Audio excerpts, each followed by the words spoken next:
because this covers what people have considered to be conspiracy theory. It is what people have not been told in the media, and it's the kind of thing that the government and the media covers up so that people don't have an understanding of what's going on. Landed back in Texas on Sunday night and immediately got to work because the hurricane stopped on the coast and then just continued to spin, and was continuing to spin northward along the entire coast when I arrived back in Texas. And so within 24 hours of getting home, I got sleep, I obtained a boat, a truck, gas money, funding, and within 24 hours I was on the road heading from Dallas to Houston. And when I arrived in Houston, I was contacted by one of my militia brothers out of Texas, and where some of the guys were set up. I got to Houston about midnight that first night, and when I rolled through, the militia had taken over a liquor warehouse that was in basically like a strip mall. And the back of the strip mall had a fence on the back side of it, which gave them operational security because they had boundaries and borders. They took over the whole alleyway and had guys on the roof and were able to secure their position and where they were at. And I quickly found a place. We were able to bed down, have a safe place. And the first thing that I noticed there, that it was like the purge. All I could hear that night was car alarms going off and glass breaking and gunshots.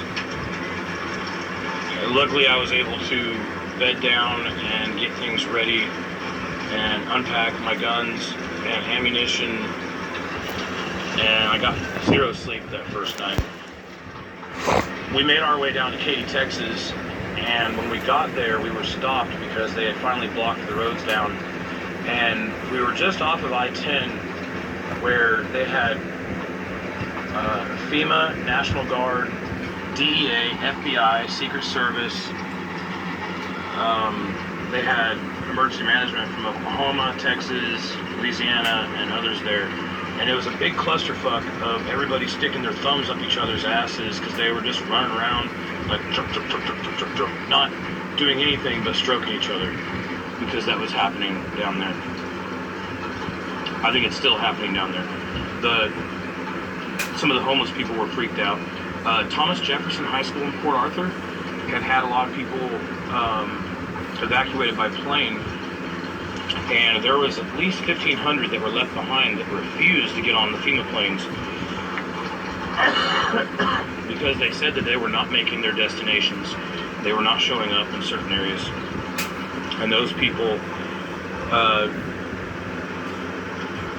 I don't know where they were going. The 1,500 that were there, we sent a security force over to, because they almost started rioting at the Thomas Jefferson High School in Port Arthur because of the way they were being treated. And again, I'm going to tell people, we've talked about this for years, fucking years. We talked about this. Don't go to the FEMA centers. This shit's very real. I just experienced it firsthand, and I've come home to decompress over these issues. 11 p.m. was scheduled to be the release of the blowing of the dam, and at least 3 of the rescuers that I talked to said that the dam had started to fail, and there was a moon-shaped spot on the top of it where water had been coming over and been washing part of the dam away.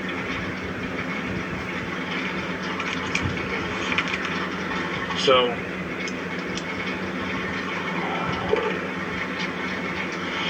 people were saved. We rallied back at Crossing Church, where they basically wrapped everything up for today, and they told the stories of what had been happening. At least one boat had been in another neighborhood and pulled out at least 100 people themselves from that area. And let me tell you something. These stories that you're seeing on CNN and Fox News and stuff about government officials going out on boats and pulling people in and rescuing them were designed as propaganda to let you know that the government was taking care of you, when in all actuality they were not doing evacuations. They were locking down the highways, they were locking down these neighborhoods, and they were going to flood these people in their homes. But if you hear part of the background story of what was actually going on down there, then it brings credence to those who put out some of these theories because they have read the FEMA papers, or they have read the government documents into these things. And what has brought this up today for me to finally discuss this openly is the fact that FEMA is trying to put their prison ships out at Port Arthur, Texas, to give a place for people to live because their homes have been destroyed or whatever. I later found out that even though we were stopped at this FEMA resource center and this government makeshift resource center at the mall, and let me tell you, and you'll get part of this out of my story, that they do use malls, they do use Walmart, they do use these other places to set up FEMA and to create FEMA centers in these natural disasters. I saw it firsthand.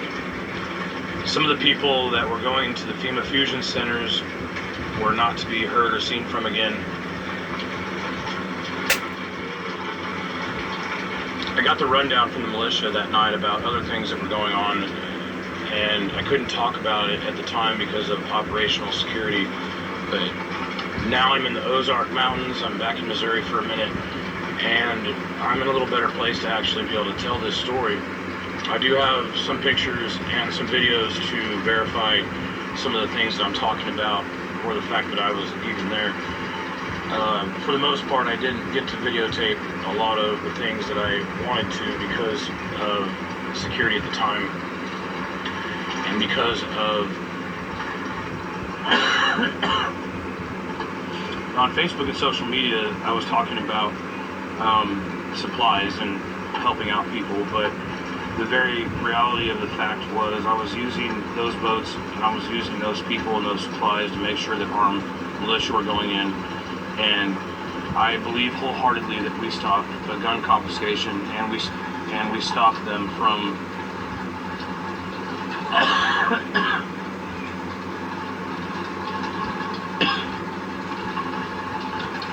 murdering a lot of people. And the only reason why Hurricane Harvey was not Katrina was because of the Cajun Navy, Texas Navy, and the response from Texans on their own soil that was saving tens of thousands of lives that I witnessed firsthand, while the government was locking down roads and barricading people from being able to help. Within 24 hours, I had more than $50,000 to $100,000 worth of supplies showing up on trucks, along with over 100 armed men and women and medics and corpsmen and people who are not your bullshit militia spouting keyboard warriors that you see on the internet all the time. These are guys who are hardcore motherfuckers that were ready to go in to these little towns and these neighborhoods where they were not doing evacuations, that they were flooding, and preparing. FEMA and other people were flooding these small towns without doing evacuations and didn't care if people were dying. See, when you have something like a disaster happen, like a hurricane, and many of us have talked about shit hit the fan in our YouTube videos for many years and about preparedness. And it's very important to know that within the first couple of days of one of these disasters, that money doesn't matter anymore. What does matter, water, food, ammunition, guns, and the things that you're going to need for survival. By the time I was told that we needed to disarm, I had at least 40 people there armed. AKs, ARs, sidearms, and I started putting a plan together, and I'll just put it this way. I called Murdoch Piscotti, the president of my organization, on the last day, which I'm going to get to this in a minute, and I told him, I've been busted, and I got to tell you what I was doing, because it might come back on you, because you're the one sending me aid down here. But I was not just trying to put boats in the water. I was not just trying to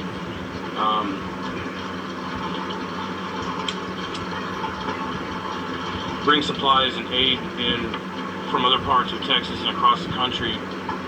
What I was doing is I was using the old tactic that we see the government using, and saying that we were doing humanitarian aid runs. But on those humanitarian aid runs of ships full of food and medical supplies, I was putting at least 4 to 5 armed men or women team members in boats to get them over into the Golden and Vidor areas and the Port Arthur areas, so that we had armed militia in those areas to protect Texans and also help pull them out. The private contractors came in, tried to disarm us, tried to take over our supplies, and I wasn't having any of it. The guy that was working with me hand in hand started carrying around an ice pick, because the contractor had threatened his life, and he was ready to stab this guy in his neck, because he straight up threatened our lives. I had my 357 on my hip the whole time that I was there, and this contractor was talking to us about open carrying and scaring people, but the real reality is they were trying to control the situation and take over, for whatever reason, supplies, and get those armed men out of there. And he tried to take my 357 off my hip, in which case my retention skills that I've done, whether the open carry movement or my training in other areas I'm not going to talk about, I put my elbow directly on my gun as soon as he tried to grab it, smacked his arm away, and had to inform him I was going to shoot him in his head if he tried to touch my gun again, because they were trying to take over and threaten our operation of protecting Texans, so that they could get away with whatever they were getting away with, hiding bodies, covering up things that were going on. Some of the neighborhoods that those guys were going into were the richest neighborhoods, and were involved in, I believe, government looting or private contractor looting. So we slept in the back corner of the pastor's office that night, and the next morning we had already had everything set up, and we got up and we sent everybody out in 8 to 10 different directions where they couldn't be followed, and they went to their respective places, to these small towns in these areas, and we got the supplies there. We got the armed militia into these areas to protect Texans, and they continued that as I left town and went back to Dallas. My mission at that point in time, after 5 days, was basically over, and I left and got out of the area. The first night that I was there, we had at least one team that was not part of the militia. They were there, I think, as adjutants, and I personally heard them talking about hunting people. And there were people down there that were hunting people. They were not hunting deer, they were not hunting boar, they were not hunting pigs, they were hunting people. I think some of them believed that they were hunting looters, but as I said earlier, after a day or two of being in shit at the fan in a situation where there's no water, no food, your most moralistic person might go into your neighbor's house and try and find food and water for survival. So at this point in time, you have people who aren't necessarily looters, but people who are just trying to survive, and if they looked like looters, they were being shot. They were hunting people. By that night, I had 100 to 150 very tacked out armed teams ready to protect Texans.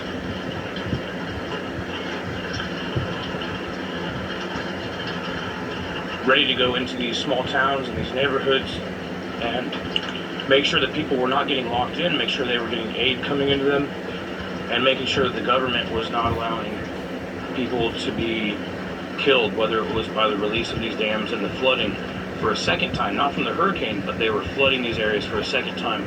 And my security guy informed me that what they were doing was basically flushing the toilet on Port Arthur